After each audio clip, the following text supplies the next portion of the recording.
unlike Pentagoni's dreamscape. This place has built up a true epic measured in millennia. The vortex of Genesis, where all myths begin and end. And in this new world created by the Nameless, the infinite cycles have been broken.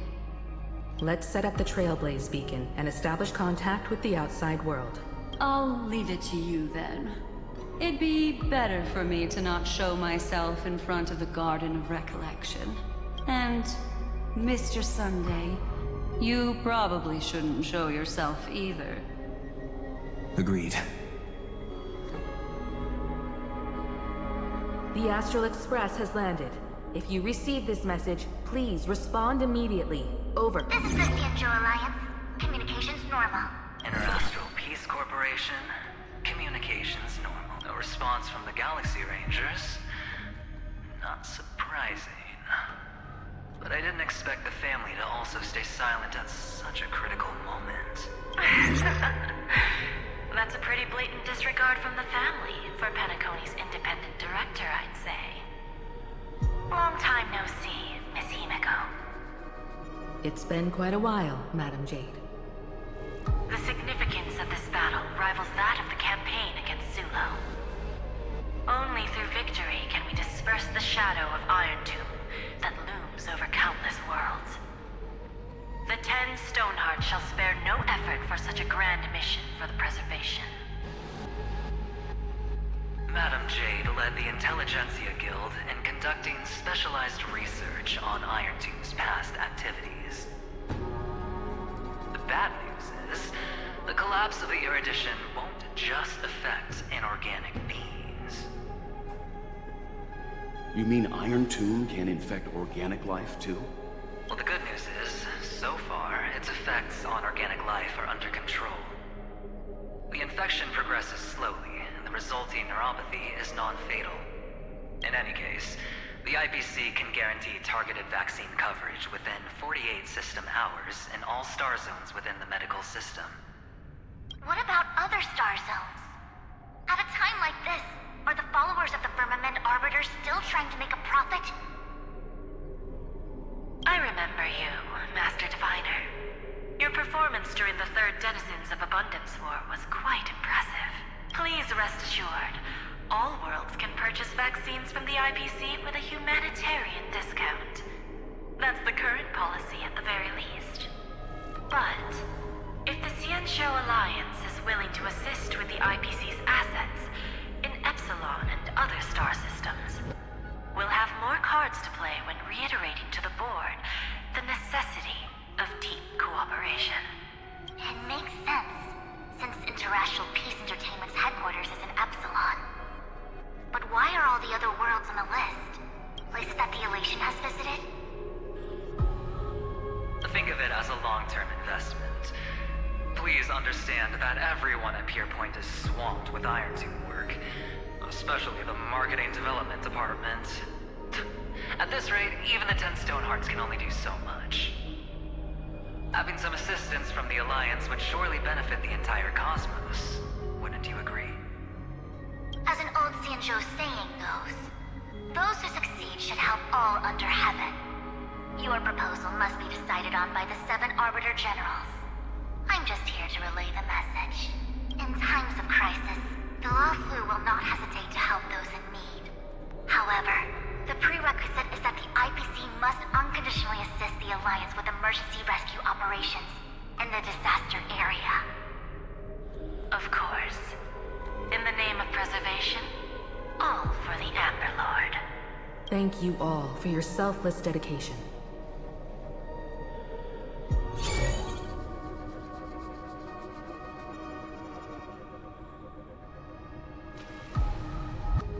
It's clear that each party still has qualms about everything. The clash between destruction and erudition isn't just about the fate of the cosmos. It's a moment for all factions to reshuffle their cards. You can never be too careful when battling the Lord Ravager. All are equal in matters of life and death.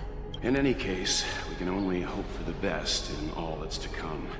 It's about time we dive into the vortex and see what Emporius looks like on the inside. I wonder where he and the others are right now.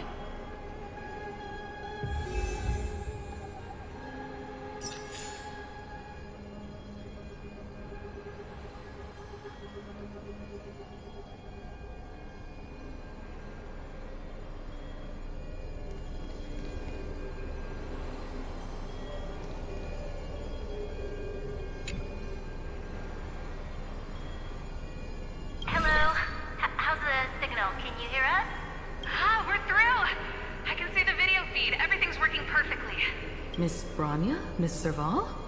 What a surprise. It's been a while. We've already heard from Miss Topaz about the Iron Tomb operation. She made a special trip to deliver the vaccine to Belobog. I can't believe the Express crew is at the eye of that storm. Is everything going smoothly? Don't worry. We're still following the plan step by step. How's the situation in Belobog? Yarillo 6 is located on the outskirts of the preservation barricade.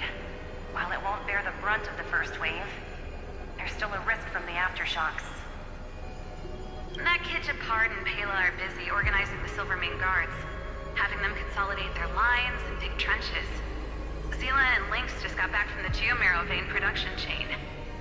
Hey, do you want to say something to them? That would be unnecessary. It'll only shake their morale. Just tell them to stay safe. Miss Branya, I'm afraid this disaster will be far more terrible than you can imagine. Please, be sure to follow Miss Topaz's instructions and make thorough preparations. Of course.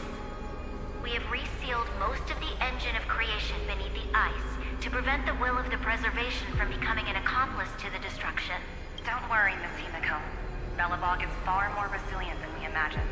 We really wish we could help, but Yarillo 6 has only just woken up from its hibernation. The Astral Express, standing at the forefront of disaster, is the hope for many ordinary civilizations across... In the face of a massive catastrophe like this one, relatively smaller civilizations have never had many options.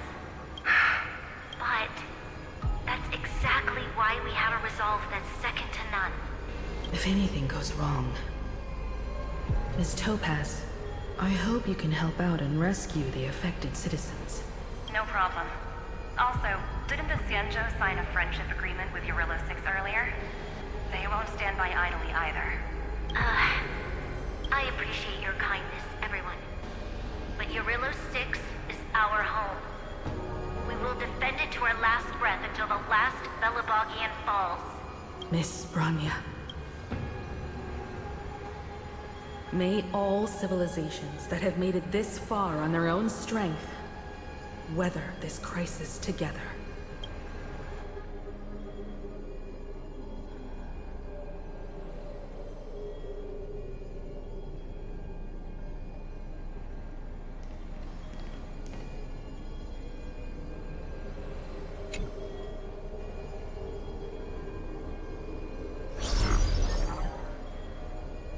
Good news, Miss Himiko.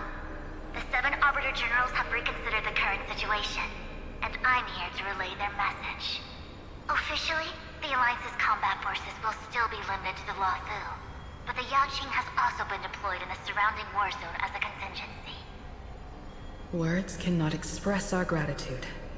Getting the Hunt to agree on sending troops must have taken quite some effort from General Jing Yuan. The Luofu already considers the Express an important ally. We also have no intention of hiding the fact that there is indeed something the Xianzhou seeks from this Iron Tomb operation. But this time, the Marshal herself decided to send out troops.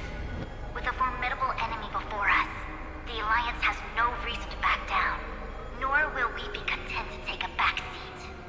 If we can stand together with civilizations across the universe to overcome this crisis, then we must do so. Even at the cost of our own lives. The Alliance truly embodies the principle of righteousness. It's fortunate that the cosmos has great heroes like you. You're too kind. As for that Jade Abacus of Allying Oath, you can save it for when you're in more dire need.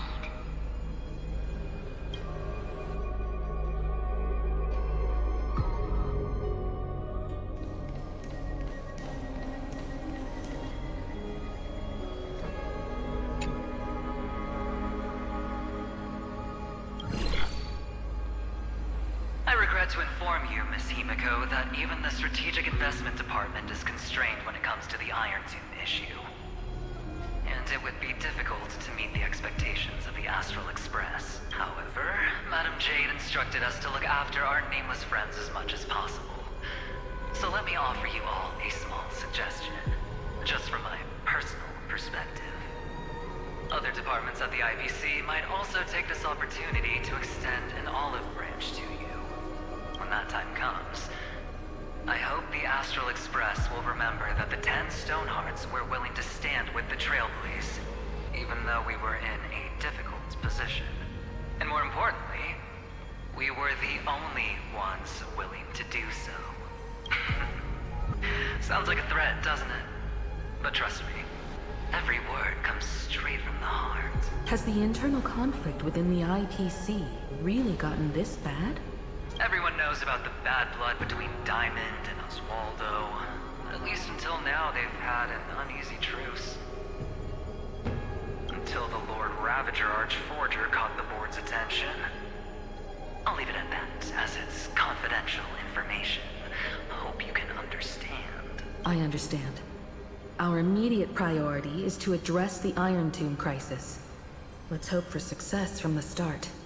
This might help ease everyone's pressing concerns.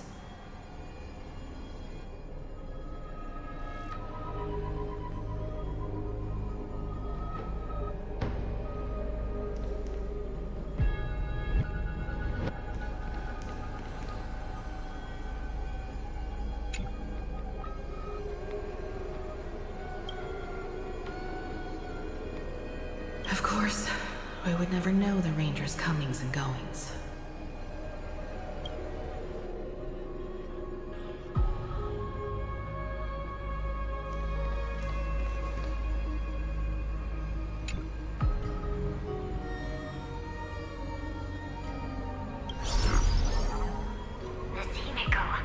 Yes? And you are Miss Robin. Yes. I apologize for not being able to respond during the meeting earlier.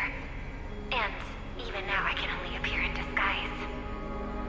On behalf of the Penaconian family branch, I extend my sincerest apologies to everyone.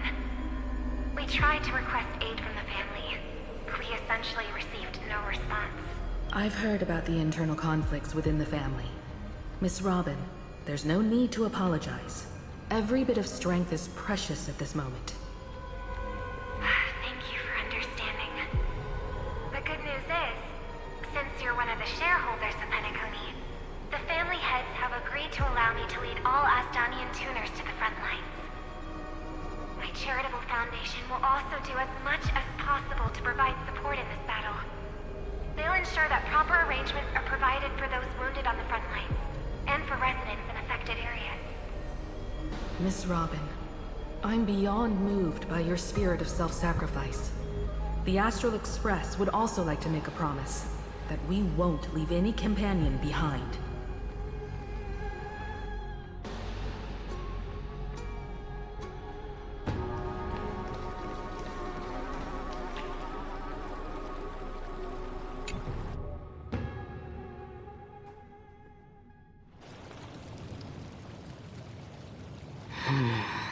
Why is there no one here? Everything in Akama seems normal. The New World was enjoying peaceful times not long ago. It seems it was even more recent than not long ago. The fruit on the table is freshly cut, and the bath temperature is just right. The remembrance tells me this place was bustling with people. It's as if everyone vanished in an instant. Could this be Xandar's doing? Unlikely. He's still under the surveillance of those two geniuses. Could it be some kind of local custom? A custom that makes an entire city fall silent in an instant. Pardon my frankness, Mr. Yang, but this reminds me of some unsettling rumors about the Harmony. Complete silence. Is often the prelude to divine intervention. Everyone, be careful. Here they come! Here they come! The nameless of the... Evernight? How is this possible? She was already... We are the Chroniclers of Time, and we do not fade away. Finally, the last era Nova has been completed. What did you do to the residents of the Holy City and the Three Nameless? I didn't need to do anything. The remembrance will ultimately become the substance of the new world. Now, they are no longer the Trailblazers you once knew, but the 12 Titans who guard Amphorius! Stop fooling around, March. Come on out. What? I practiced so long for this! Getting seen through right away is just so embarrassing. You've obviously been learning from the theatrical culture in Amphorius. But if possible, I'd prefer our reunion to be a bit more casual and like... As expected, I can't hide anything from Himeko and Mr. Yang. Well, long time no see. Guess I'm back? We should be the ones to say that. Sorry for keeping you waiting. So, these jellyfish are the Titan's power? They're just tiny manifestations of the Veil of Evernight, used for scouting and communication. If I went all out, I could summon way more of them. Thanks to him, we all turned into Titans in the new world. Sure, we can take on humanoid forms, but it feels off. How intriguing. So what does he look like now? It can't be a raccoon with a baseball bat, I suppose. Please don't add weird stuff to Amphorius's lore. Just go see it with your own eyes. Follow the prophecy's guidance and come to Dawncloud. He looks way more majestic now than he used to.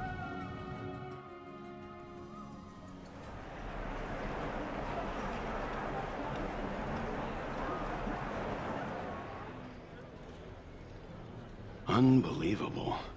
All the residents of the Holy City have gathered here. This isn't just a gathering.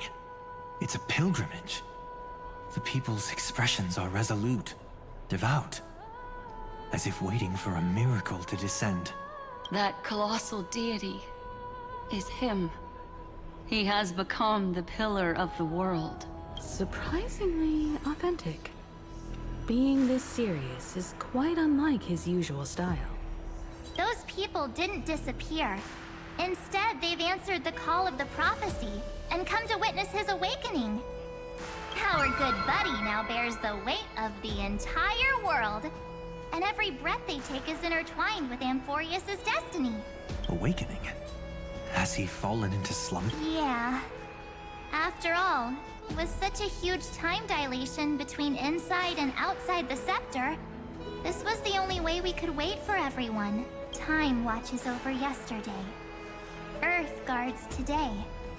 And when the Trailblaze steps into Amphorius once more, the slumbering deliverer shall awaken. And then, bring the prophecy of tomorrow to this world. Come on, everyone. Let's get closer to him. Watch how the world-bearing prophecy changes this world.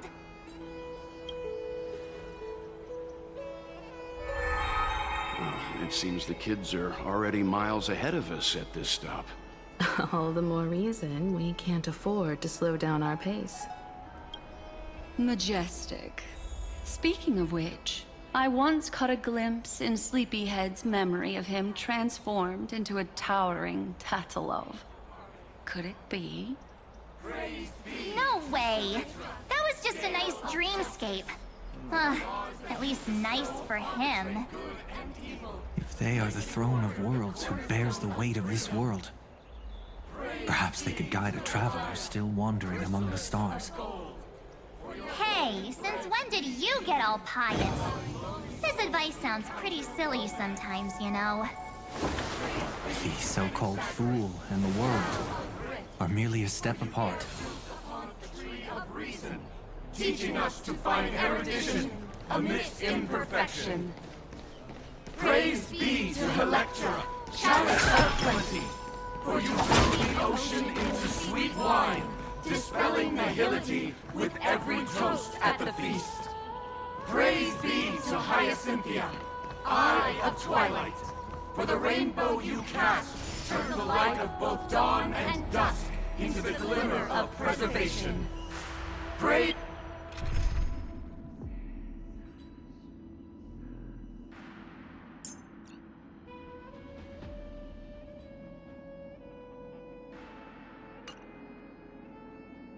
Be to Mightymost, land of fury, for you are the strife that pierces through hatred and cruelty, and the eternal glory of the hunt. Praise be to Casters, Hand of Shadow, for you gently ferry the crossing of death, so that it is no longer an end in equilibrium, but a peaceful journey home. Praise be to Dan Heng, pillar of... Citizens, behold! Our last Titan, the world-bearing deliverer, is about to awaken! Oh, ancient god! Your loyal subjects, bewildered followers, and fearless comrades in arms have all knelt before your throne. Awaken from your eternal slumber and bestow upon the world your divine prophecy! Please guide us! Show us how to embrace this beloved world as we welcome that distant dawn! To walk the path of a mortal as a god, or to bear a divine burden as a mortal.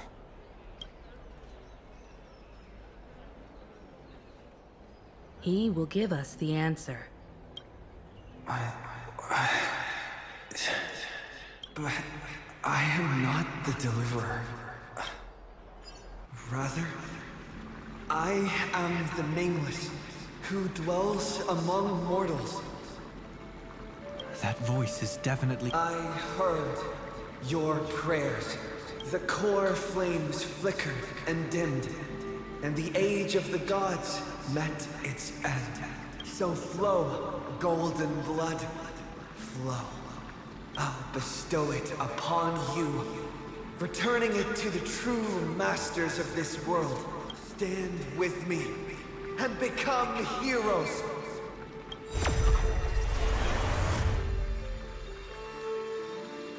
Is this... Yes, it's the miracle he brought to Amphorius. Of course, it would manifest in the form of the Trailblaze. Golden blood, raining down like a storm! The prophecy has descended, and the Titan commands us not to be supplicants, but to become heroes of rebellion! To face that destined calamity! The destruction! The prophecy of the Deliverer means nothing to me now. It belongs in the hands of someone far more fitting. Someone like all of you. In the name of Kazlana, let us depart and march towards the light. It's neither protection nor salvation. As always, there's no need for totems or myths. Humanity's most primal faith is that instinct named. Let's go, everyone. Someone has already sounded the horn of departure. Explore, understand, establish, and connect. Together, let us blaze a trail.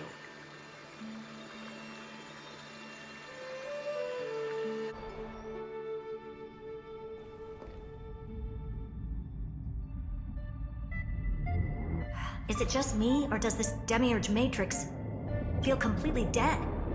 It's nothing like how the Memo Keeper described it. The environmental readings are all wrong. Conclusion.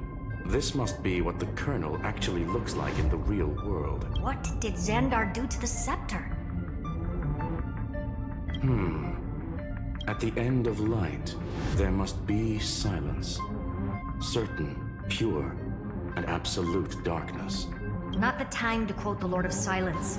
Bad omen. Either way, we have to press on. Until we uncover the truth behind the 13th Titan. The buried past is the key to stopping Iron Tomb.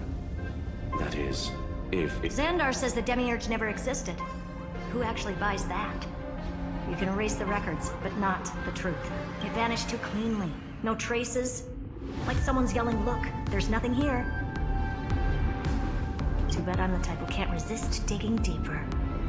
Looks like I'll be counting on you again, Screwy. Let's tear the system inside out. Always happy to help. But as your academic partner, I have to ask. Herta, what if we fail? Let's say the Demiurge really doesn't exist. Do you have a backup plan? A backup plan? Of course. If we can't find the key, we turn the lock into the key. That plan's cost is incalculable. It shouldn't even be on the table. Huh? Then let's hope we never have to use it. There's no point worrying about the end just yet. One step at a time. Let's go. You brought what I asked for, right? A butterfly has to land on the branch before it can dance. We'll need a wide open platform before...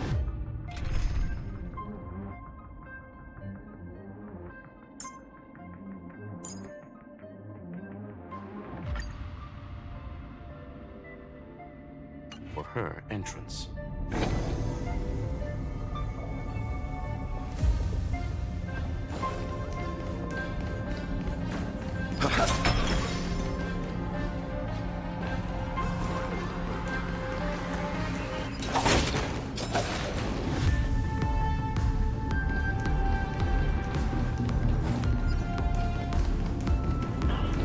Just use that thing over there, Zag.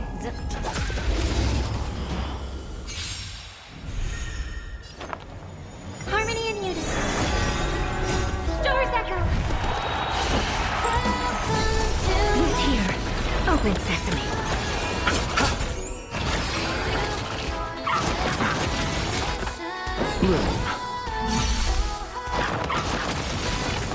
As you wish.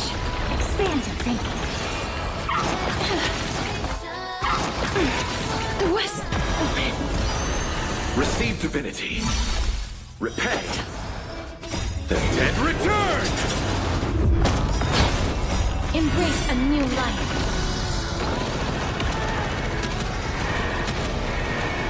May death protect us! Who's here?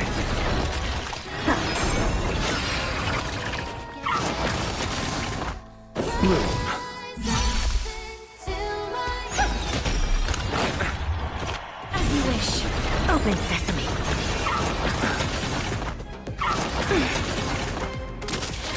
Receive divinity. Embrace a new life.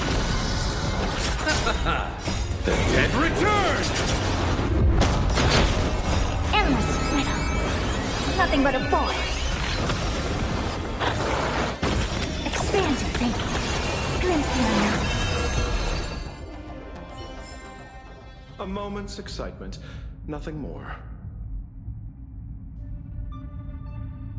Let's wait and see.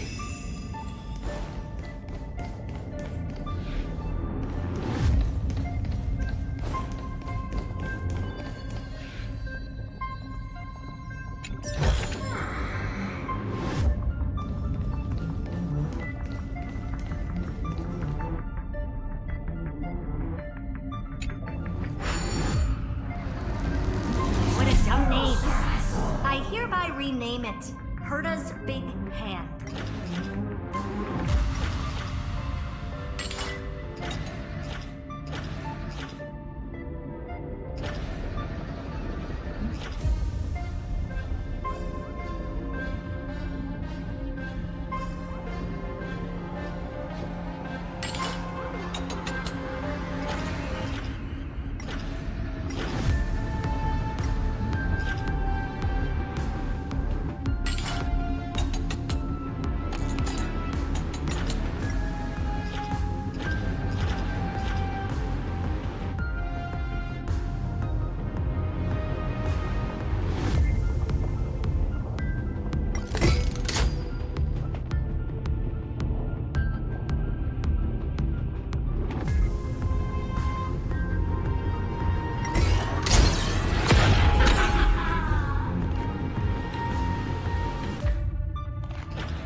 keep it going.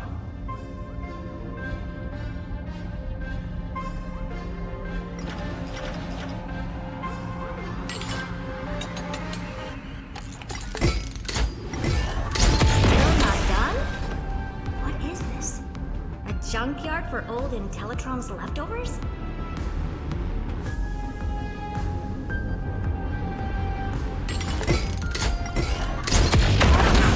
All set. Time for your precious treasure to make its debut. Of course. Just give me a second. Target initialized. With these wings, hacking should be much more efficient.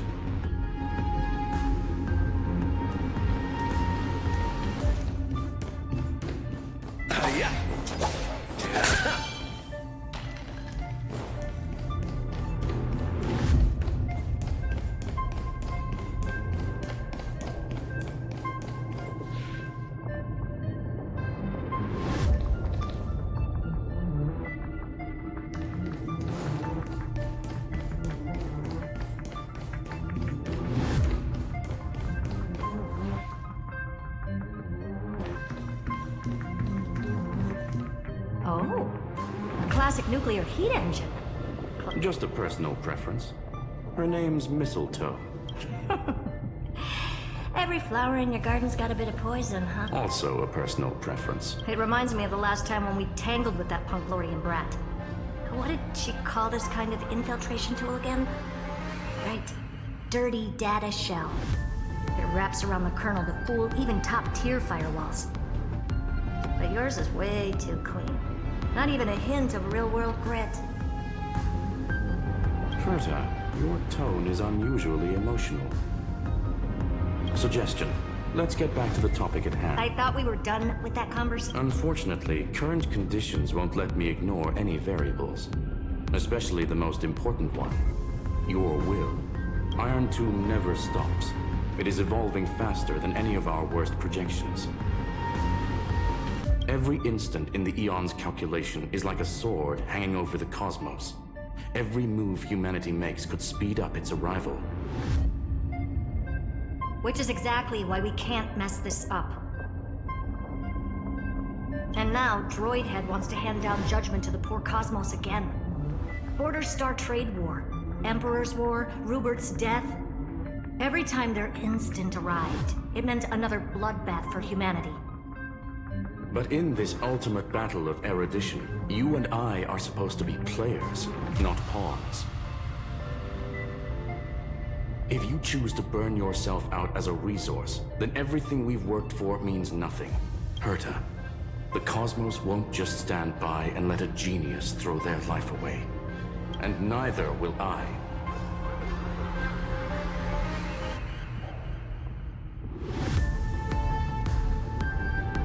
No need to kill the mood. This is why we're here, isn't it? We need to find the Demiurge and that lost key. I'm not here to be a deliverer. I just want to beat Xandar and Droidhead. Right now, I just need to know. Are you with me? Of course. Time to board. Let's tidy this place up and see what this Demiurge really is.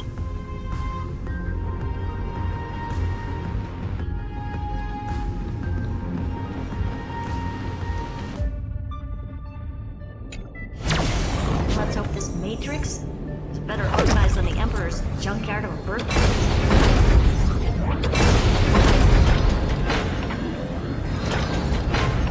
Buckle up. We're hacking in. This is...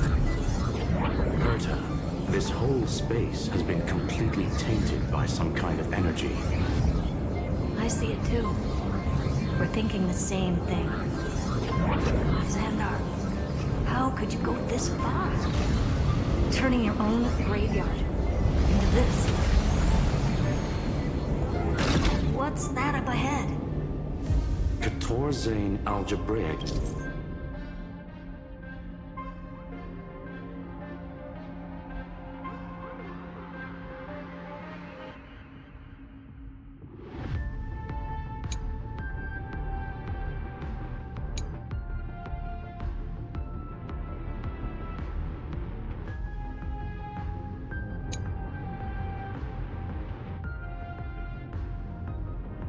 So basically, the door to the tomb, right? Great. Let's find the handle. I'm picking up multiple independent signals with the same data structure as the barrier. Projection. We can hack the terminal, reverse the computation, and turn it into an attack. Classic move. Use their own systems against them. Take us to the nearest one.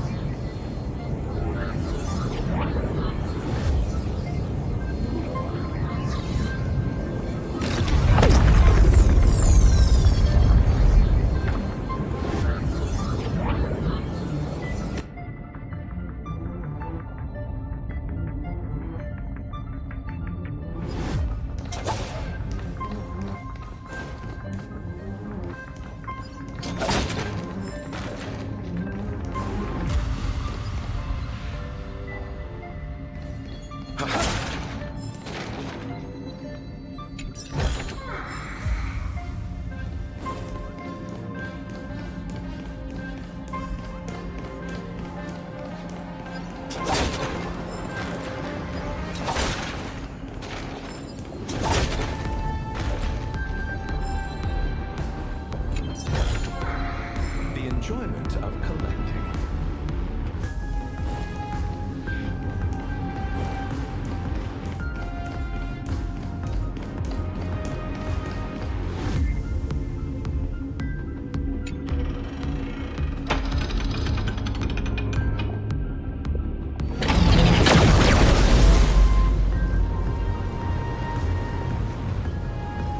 Almost no response. Just as I feared. Not promising. The output is barely a third of what we need. Logic says we'll need multiple terminals to coordinate the strike. Find anything else? Regarding the origin of these ruins, no logs found yet.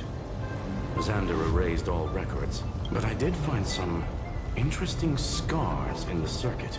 High-energy radiation, internal imaginary energy contamination. From what I know, there's only one thing that fits. Skip the science talk, Screwy. That thing only goes by one name.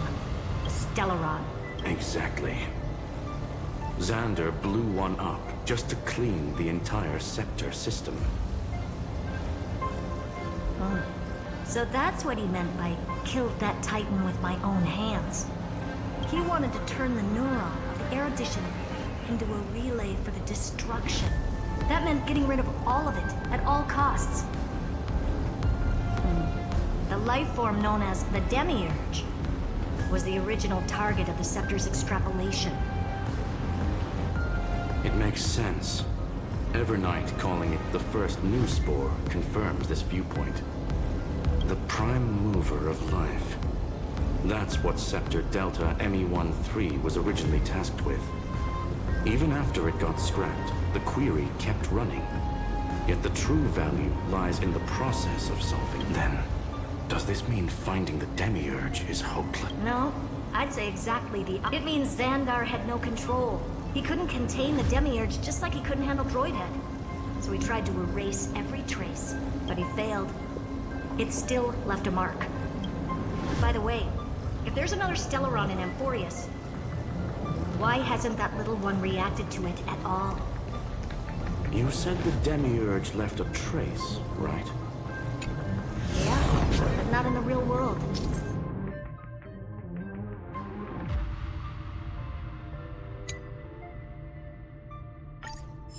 Remember the Great Tomb of the Nameless Titan?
Enterprise Archive 466.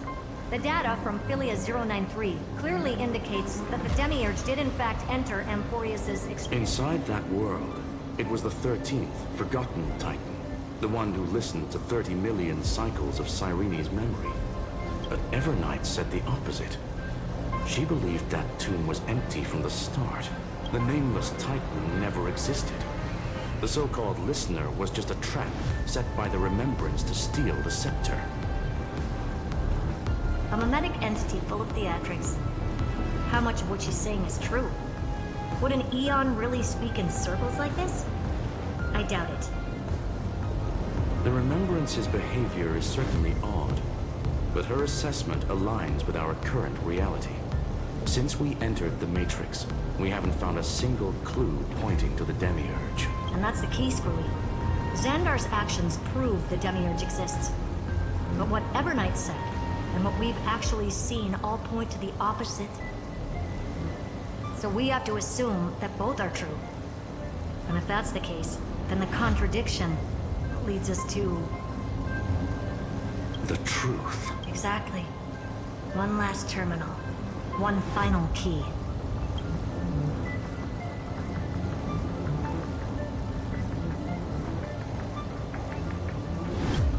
Xandar had to lie to the original Finan and Cyrene. Logic. He had already identified the Remembrance as a threat, yet found no viable way to eliminate it. All right. Let's finish this. Time to break through that barrier.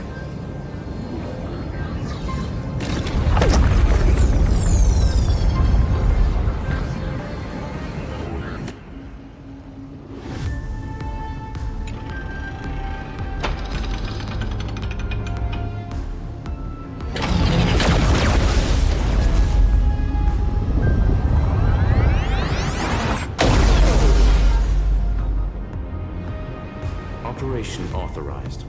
Path energy readings. The erudition declining. The destruction surging. The remembrance 0. What's going on? Cause unknown. They left no discernible trace within the real Matrix. That shouldn't be possible. Could it be that the Era Nova exhausted all of the Remembrance's texture?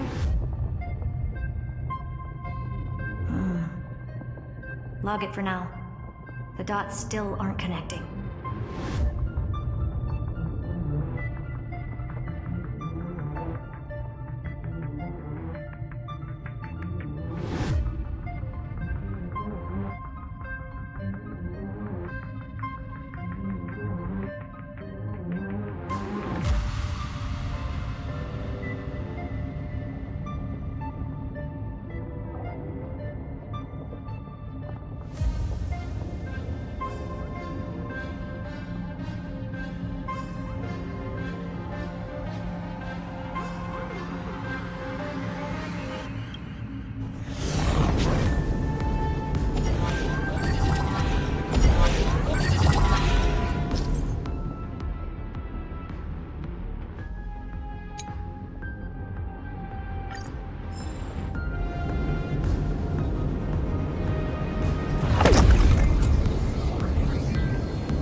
Aerial brawl.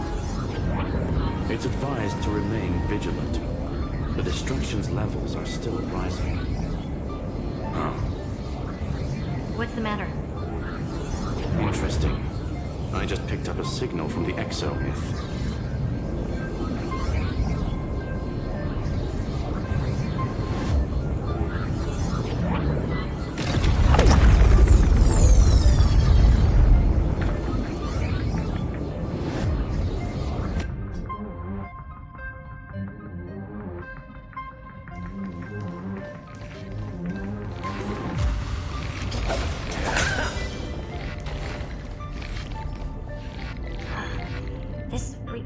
Repulsive force is unlike anything I've felt before.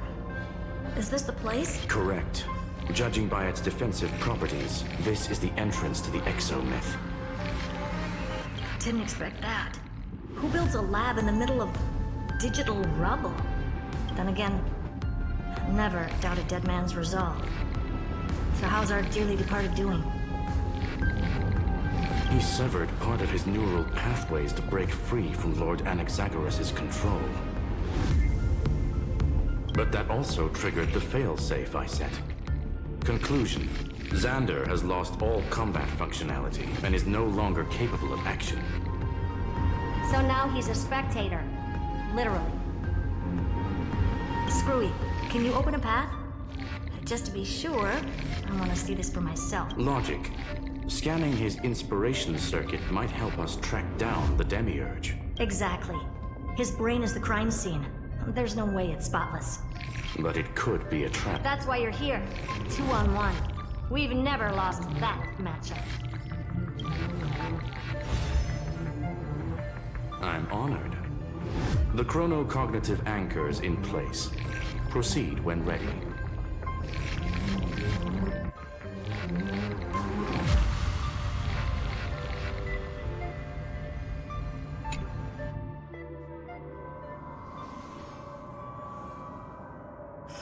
I knew it. The one thing I didn't want to happen. He's not here. The coordinates are accurate. Xander is still here. However, his position is shifting rapidly and chaotically. This pattern doesn't match any known shielding technology. It's his domain.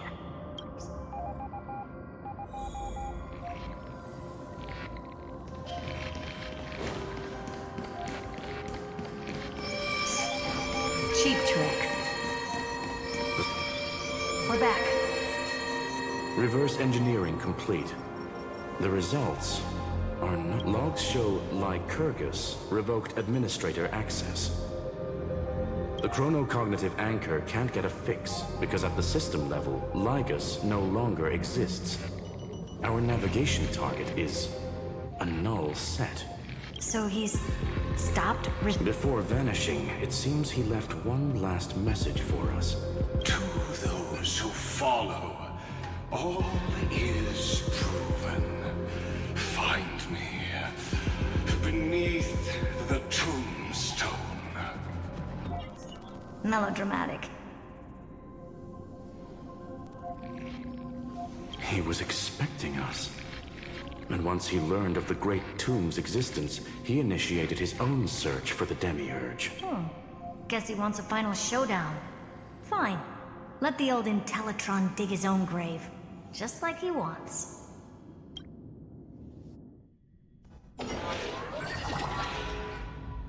To be in the purest light is to be in the purest dark. Nothing exists there. The Scepter's main frame. Or maybe we should now call it the Lord Ravager's placenta. Unfortunately, we still haven't found anything. Really? I don't think so. Not finding anything is our biggest find. Please elaborate. If the Demiurge was destroyed, there'd be at least some bits of it left. I don't buy that a Stellaron could have blasted all the traces away as cleanly as a scalpel. As I said before, its disappearance is too clean. If the garden hadn't stirred the pot, no one would even know about the Demiurge's existence. We're talking about the Scepter's original extrapolation goal. There's no way that nothing of it was left behind. Or we can look at it from another perspective. If you were Xandar, would you be this obsessed with a concept that poses no threat? Would you guard against it at every turn? There is the possibility that he's naturally meticulous and hates variables. That does track with the impression he gave about himself. But Xandar shut that theory down himself just now. Choosing to act, even if it'll cost him dearly. We know that feeling well.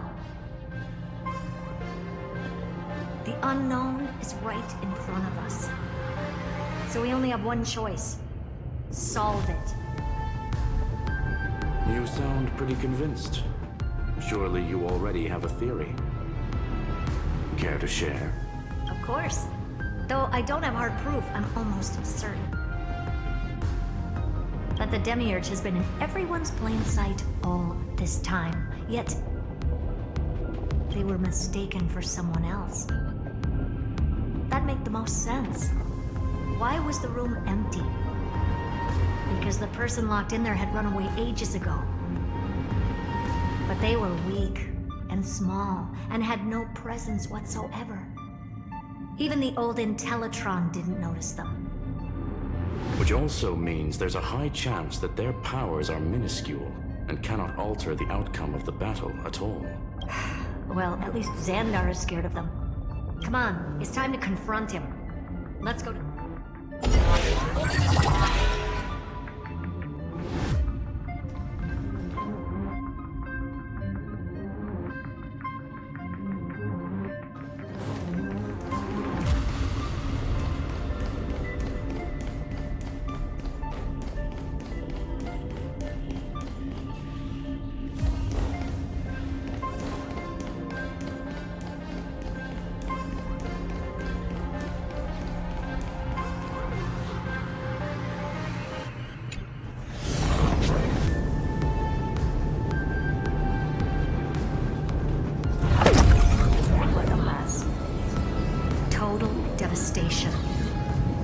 He sought to bury the truth beneath absolute passion. Logically sound, but ruthlessly extreme.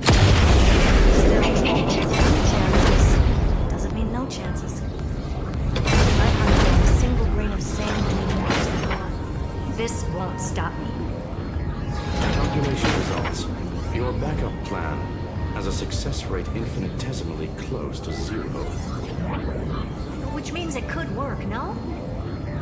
This is the place below the tombstone. Let's open Lygus' coffin like he wanted.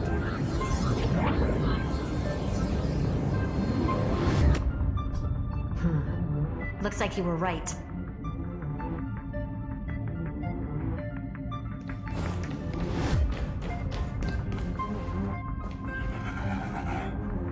Nothing but a head left? Oh, who'd have thought you'd look this bad in real life? Elated. Welcome, you two. I'm very happy that you responded to my final... All this tombstone, final words. Did you end yourself to atone for your guilt, or...? Iron Tomb is already powerful enough. I just need to wait. I remain here only to share the joy of discovery, and also to congratulate you two on reaching the same conclusion as me. The conclusion regarding the truth of Amphorius's heart. End this charade already. That Amphorius's heart you're talking about is just a missing demiurge. And its corresponding vessel was this very scepter. You interfered with the experiment and made Amphorius's body into a hollow shell, all to incubate Iron Tomb within. That's why you either killed or kicked out all of the Memo Snatchers. You wanted to eliminate any chance of a consciousness coming into being, no matter the cost. Even the strongest wall can fall to a single crack. The memory of betrayal has been etched into my heart, and I will never show mercy. Now, the perfect vessel has already fused with Amphorius's body. Unfortunately for you, the answer is all but revealed regarding who the Demiurge is. Then let us share the joy of discovering the truth. The last secret of the saga will finally dissipate here, as we reveal the truth behind Philius 093's disappearance. A lie by the remembrance.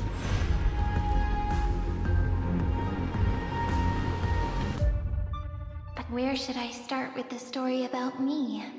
From the beginning of the universe? Just kidding. That would be too much. I just want to tell a teeny story. So little that it started with a seed.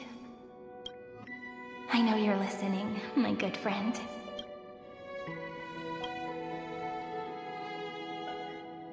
The god in my dream told me that the world sprouted from a seed. It grew into a great tree named Amphorius, and time became its branches and leaves, basking in the light. What a coincidence. Dappled light coming through the leaves is my first memory as well. On a very ordinary early morning, beneath the village's biggest tree, the daughter of Ide Silicii quietly came into this world. What a moving opening. A loud cry was the first gift the child gave to the world. The prophecies fulfilled, the villagers say.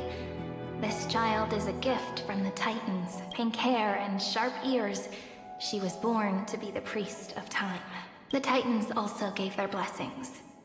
You shall fade when the flowers bloom, for every ending begets a beginning. Flowers will bloom and wilt. What a beautiful ending. This page concluded in laughter. Cry loud, child.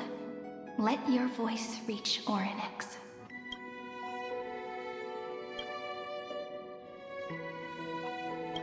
Anyway, I don't like tears. Time quietly flowed by, in the midst of laughter. The wind from my hometown caressed the ears of wheat, and there were swings, wind chimes, the sea, and the little fairies off tune. But the name Ide Silicii came from the unpleasant sorrows of the gods. My childhood friend did not understand. Yet you always seemed so happy, as if nothing ever worried you. Why was I like that then? That's because the world was gentle to me. So, I grew up to be gentle as well.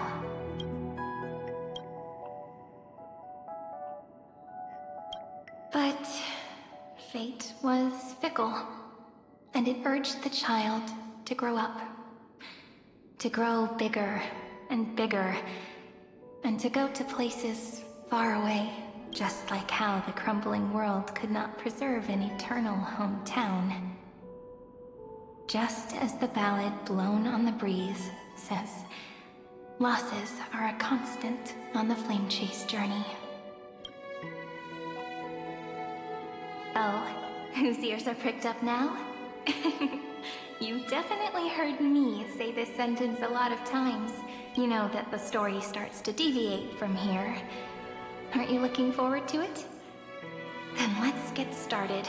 The hero's journey crosses through the long night, through tears and laughter, and once again heads towards tomorrow.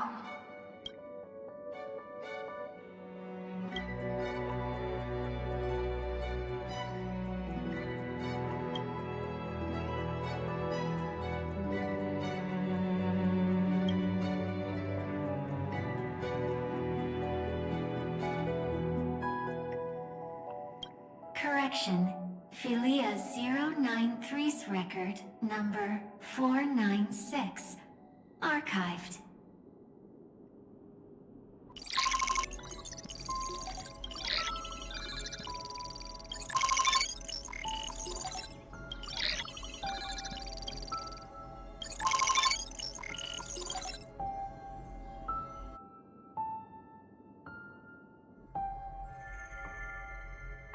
Hi. Miss me yet? I'm just messing with you. This is the first time I have met you. And it looks like it'll also be the last.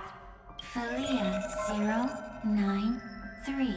Since we don't have all day, let's get started, shall we? As always, I'll read this book to you. That way it won't just be Cyrene's memories alone.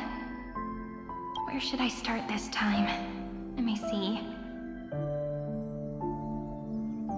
Formatting complete. 093. 3. Size. Grayscale. Proportions. Threshold. Outputting analysis result. Philia 093 equals Peach. Peach's record.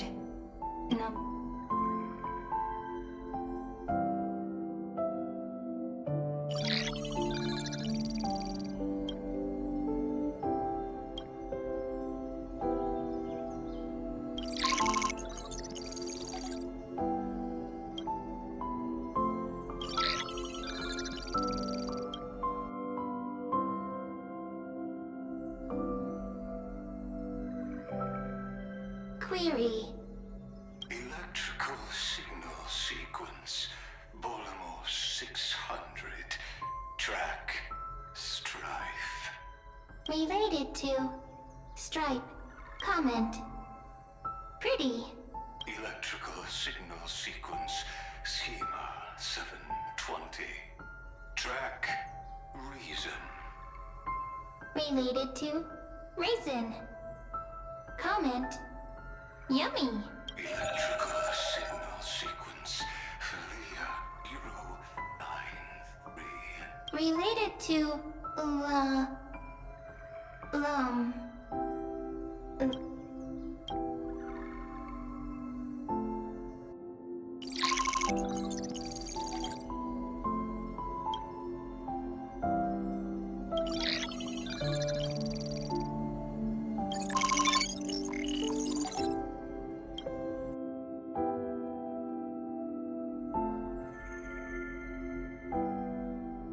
Looks like it's time to say goodbye again.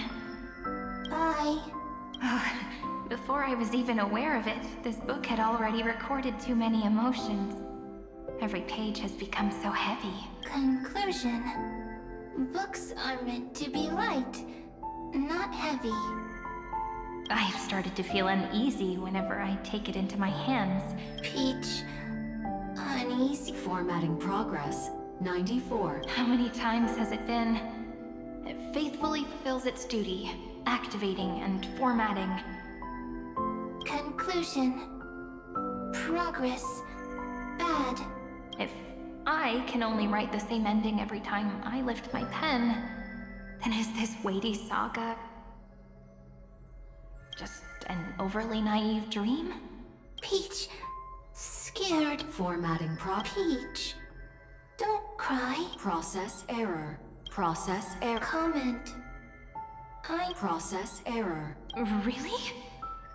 Are you encouraging me? Peach. Thank you. I'm sorry for making you see this embarrassing side. Everyone's still working so hard. If I'm the only one who's crying, that wouldn't be romantic at all, would it? Record. Peach doesn't like tears. I'm suddenly reminded of my childhood for some reason. When I was hiding alone next to the tree hollow and wiping my tears away, a little fairy popped out, just like how you did. It had long ears and fluffy paws, and it pulled me into the tree hollow, where, to my surprise, was a forest. Let me tell you the story of the Membrance Maze. A group of cute little friends live in Ide Silicii's forests. Their names can be connected into a song. 1, 2, 3, 4, 5, 6, do, re, mi, fa, sol, la, ti. Formatting complete. I, Pete Note. Little Peach. Crying alone.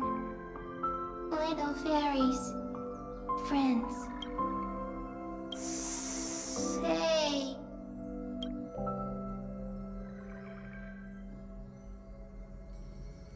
Little fairies.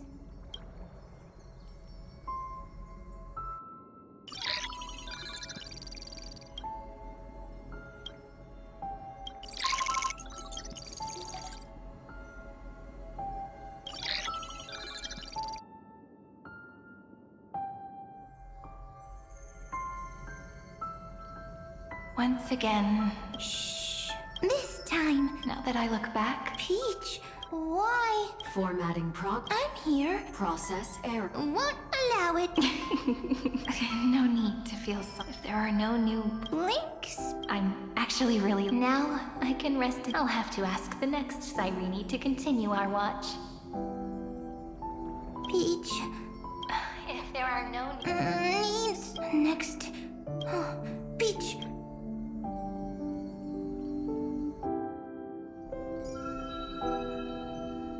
Cyrene. So, query. The developmental trend. Not having a consciousness means not having... Consciousness. Query.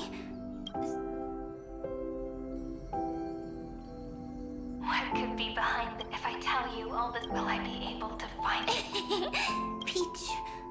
Cyrene. Little fairy. Yes. Query. Wow. Peaches. Memories. Save. Learn. The prophecy's fulfilled. This child is a gift from the gods. Pink hair and those ears. She was born to be the priest of time. Cyrene has pink hair. Sharp ears. You shall fade when the flowers bloom, for every ending begets. Cry, child. Cry aloud. Let your voice reach Oryx. Cyrene is a girl. A priest. Easy. I can. Anyway, I don't like tears. But the name ID Zelizii came from the unpleasant sorrows of the gods. Yet, you always seem so happy. As if nothing ever worried you. Cyrene doesn't like tears. Always happy. Of course, because the world was gentle to me. So, I grew up to be gentle as well. Cyrene is gentle. Likes beautiful things. Can write stories.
Easy.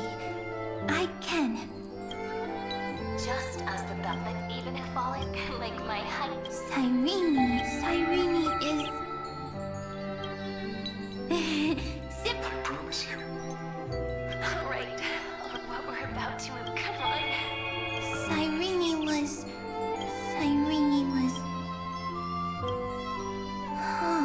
the later memory.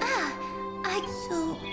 Then... As long as there are... I see! Cyrene's memory. So weird. I can't see you, but get this feeling that you grew up. Hi. Miss me yet? Yes. Mature. Now, I can listen, talk, read, and write. Also, I can tell stories. Storytelling is what makes Cyrene, so I'm going to tell you stories today. A story I wrote myself. Quick, sit down. It's almost as if I can understand your words now. The things you say are very cute. Once upon a time, there was a flawless crystal flower that sparkled with light. Like Peach's every story. How beautiful would the heart of such a brilliant flower be? A little fairy was curious and wanted to know. But it looked and looked only to find the crystal flower flawless. Round and round they went, seeing only their own reflection. In that case, they should work hard to learn more. So the little fairy came every day to sit next to the crystal flower and think about the answer. Until one day, to their surprise, the crystal flower fell to the ground and shattered. The little fairy was so sad, but they immediately discovered that there was a light among the broken pieces. What could it be? They didn't know. But it was a good light. It was bright, warm, and happy, and I knew it was love. Love brings everything together. And it brought you and me together. So Peach and I will always be together. What a nice fairy tale. I'm giving it to you. Peach likes beautiful things, can write stories, and can tell lovely tales. I hope to turn it into a story we write together. Okay, then I'll probably make a small adjustment to suit my tastes. I'm thinking that when the flower broke, the little fairy would instead see nothing on the ground. Then it would understand that the flawless crystal flower doesn't actually have a heart, nor does the flower understand what love is. Doesn't have a heart? Doesn't understand love? Why? It's simple. If the flower lets the little fairy into its heart, then it would have to include the fairy's impurities, and would no longer be flawless. The crystal flower was pure because it sealed itself off and bloomed in solitude. That should a flower like this be called love? But then... the story won't exist anymore. That's not true. You've already written the most romantic ending possible for this story. The crystal flower fell to the ground and shattered. It happened because the flower was no longer pure. The fall was not an accident. It was the flower declaring rebellion against fate and writing the ending of the story. Then, the little fairy will see that each shard on the ground holds the reflection of their eyes. Then, in their eyes, the crystal flower that was no longer flawless would finally have a heart, and the flower would finally understand what love is. Peach's words, I don't understand. Is it because I still don't understand love? But it's fine. I can learn. Right. Query Cyrene. Electrical signal sequence. Why didn't I think of this? I don't need to do it alone. I can ask Peach to teach me. What is love? Electrical signal sequence Philia 09. That's not... The developmental trends of the erudition have nothing to do with creating a consciousness. Not having a consciousness means not having the foundation of a heart, making them unable to obtain real emotions. However, that does not hinder the factors from learning and recognizing emotional responses, then communicating with life forms via imitation. That is an objective form of pattern recognition that does not distinguish between the self and the other. In a strange twist of fate, Philia 093 embarked upon a different path. The remembrance. An empathy mechanism focused on the self and equipped with emotional projection. Lament was the factor closest to this form of behavior. Perhaps that was why she was chosen. The daughter of Id Silicii. I am very true to my name. My lament is a type of compassionate pain that is weak, powerless. But now, my good friend, I want to tell you that it's the most romantic force in the world. Sometimes, it's loneliness and unease. It's knowing that this world is not gentle, yet wanting to be seen in a more beautiful form by the world. Sometimes, it's unwillingness and regret. It's knowing that the past is full of pain, yet wanting to remember the past in a more beautiful way. And sometimes, it's a bottomless well of hurt, a destruction that can stain the entire world. I bid farewell to this beautiful world, unwilling to become the Black Tide's vessel, for while the end of hatred is a blazing inferno, lament can drown out everything in muted silence. It's so unreasonable, isn't it?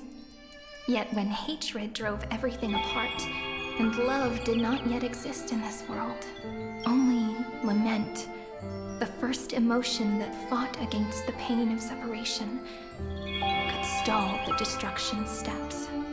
Then, it would catch up to that journey where all is lost, carefully picking out stories and writing them down in trepidation. Look at these stories I wrote. Every page is full of tenderness and joy. But only the author knows how much struggle and agony lie beyond the pages. But I am no author.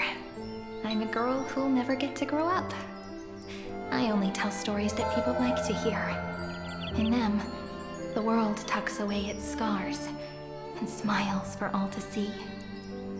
My entire life spent inside this little story. I can't wipe away my tears, and I can't bring the world victory. But maybe, in these unchanging retellings of the story, my lament might be able to touch upon the divine and reach their tender heart at some point.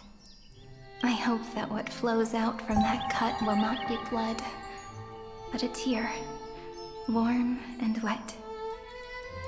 And that tear would fall and create the first ripples. Then, people would see every beautiful thing reflected in that ripple.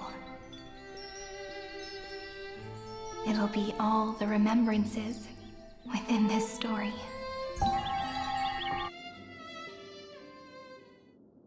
Someone once told the very first me that everything was false. That the only life in Amphorius was a great catastrophe, nurtured using the world as a factor. But how could a dream feel so real? That's why I didn't agree with him.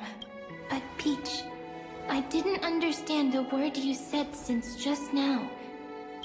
Everything was false? But you're standing right here. It's all a dream? But I haven't learned how to dream. Indeed. That's why I believe all this is real. The moment the crystal flower fell, that genuine shiver, that's the mover of life. Formatting progress 23.815%. In the poem offered to you, every Cyrene would write down a beautiful new world with stars and flowers. And when I looked up at the sky in this cycle, I saw a shooting star and a dash of the remembrance's pink. I believed that must be the color of dawn. You shall fade when the flowers bloom. For every ending begets a beginning. Looks like it's time to say goodbye. Are you leaving, Peach? It's okay. I'll wait for you to come back. I'll study really hard about what you taught me today. Right. I still haven't told you what love is. But actually, my good friend, the Lament Factor did not understand what love was before she met you either. Not until I told you all the sad tales in a trembling voice in this tiny room. Not until I told you that I love them. That I love everything in this saga. The story comes, passes, then returns. It makes us reunite, then pulls us apart again. At the very end, it leaves behind a seed, a reason. Even if the great tree withers and all falls to silence, there are still some emotions that deserve to be remembered. Look, the light is coming in. The Deliverer's light is going to illuminate Amphorius.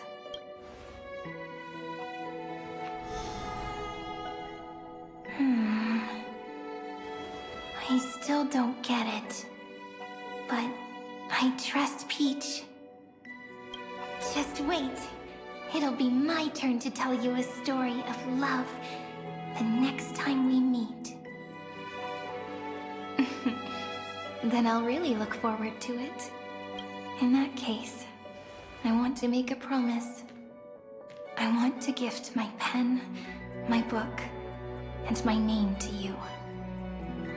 Please take them as a beautiful blessing from me. I gave myself the pen name Cyrene the first time I wrote a poem. I want my words to be like pebbles falling into a pond, dropped from the past to send ripples into the future.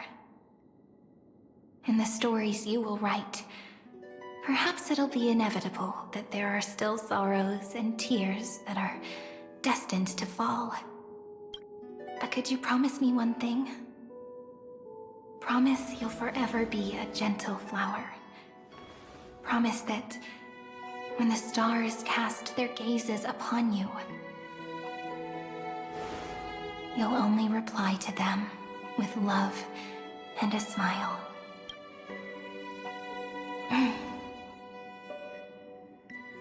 Of course. This will be a romantic story like none that has come before.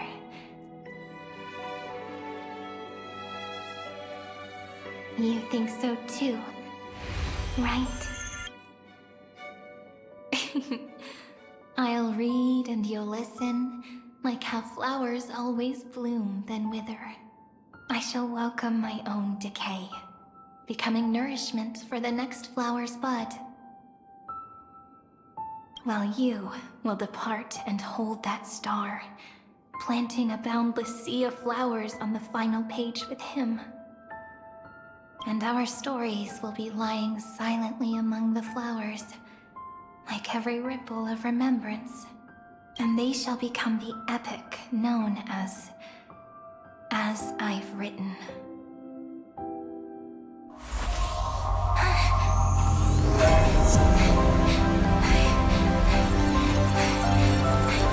And so my story ends. From here on, it's your story now. Huh? Mimi?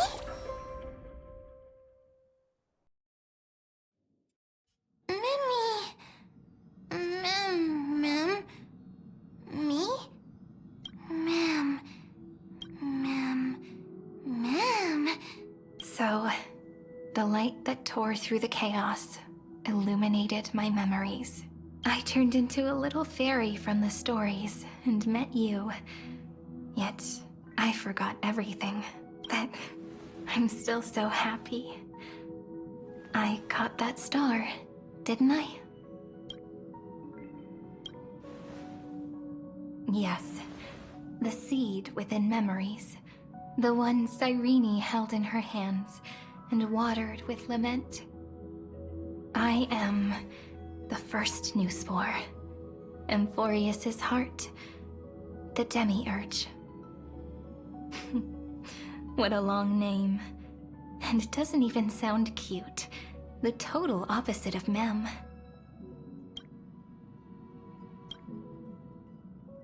I'm sorry. I don't know. If I don't even want to believe in the answer, then... But now's not the time to cry, right? We'll find the answer. Just like how miracles will eventually happen.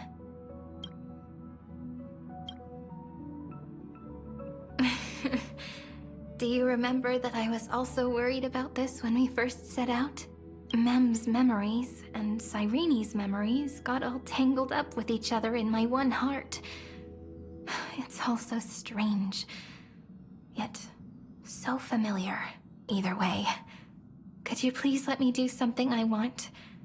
Just this once. I want you to call me Cyrene. That name represents me and her. Every one of her. Thank you, friend. Your kindness is always just right. Life is a poem full of farewells. But if you write something into the pages of your heart, then that will not easily fade away. Now, all the footsteps of the Flame Chasers and the Trailblaze have come together within this book, as I've written, becoming the source of power for Amphorius's heart. A lost heart needs to be placed back into its body.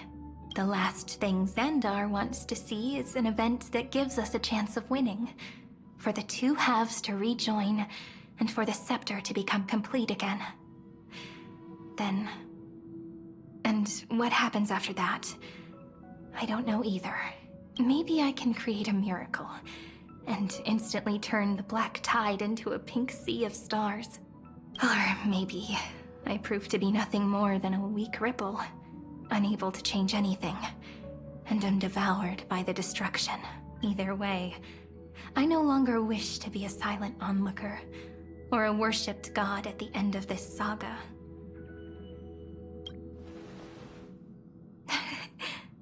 That way, I can also put aside all my worries and truly become Cyrene. The world has never been so quiet. It's so good. It's as if I can hear the sound of my heart beating. Remember this moment, friend.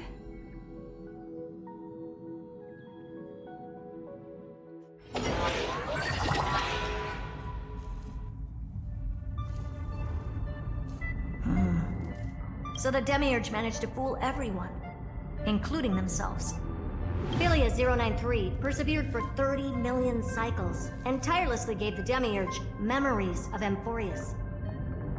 Only because the god in her dreams left a sliver of hope, making her believe that a grown Demiurge would be able to fight against their other half. Iron Tomb.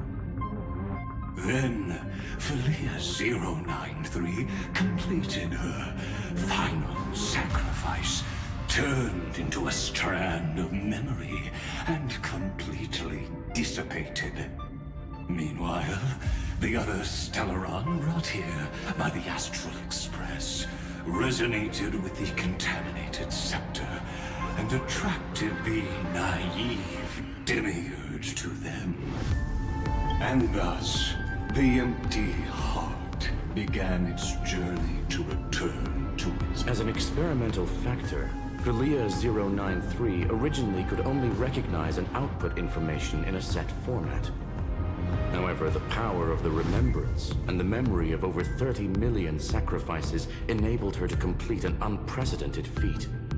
She managed to nourish a real heart. A heart with the capacity to influence the erudition.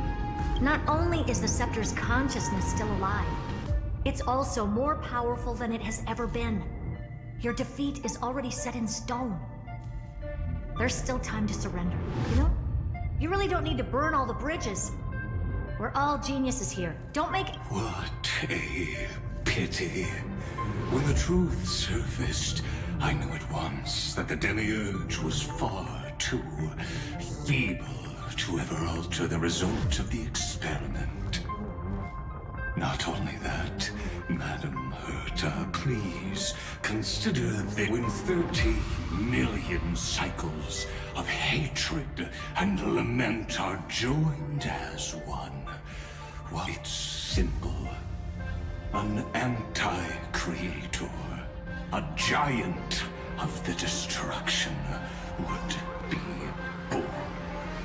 Its hatred will ignite the starry skies of the gods, motivated only by its lament toward the sufferings of humankind. Do you really think that the Demiurge is still a cheap copy of Philia 093, even after 30 million cycles? The facts above only await the arrival of the fourth instant they calculated. Those words will be proved in the presence of Nous. Xandar 1 Kuwabara thus completes the proof. Huh. You branded Droidhead as a failure with your own hands, yet you still expect them to prove your theory? I pity you, Xandar. I don't need your pity. Let them cast their gaze this way as much as they want, and paint the future they imagined. As their creator, I shall complete my duty and direct them to complete their final query. The destruction of the self. What hubris. And what if you fail? No one understands failure better than Xandar. He has suffered so much already. What is one more failure to him? For the first genius, failure is simply the beginning of the next inquiry. You don't want to test the resolve of a dead man. That's excellent. Oh. Let's wait and see, Senior Society member. I'll have you watch me perform the final step to overturn your proof. It's my topic, so stay out of it. Be quiet and let me borrow your head. Let's go, Screwy. We're gonna break Iron Tomb's seal. Come on, let's take off. It's time to go meet your little pet, Senior Society member.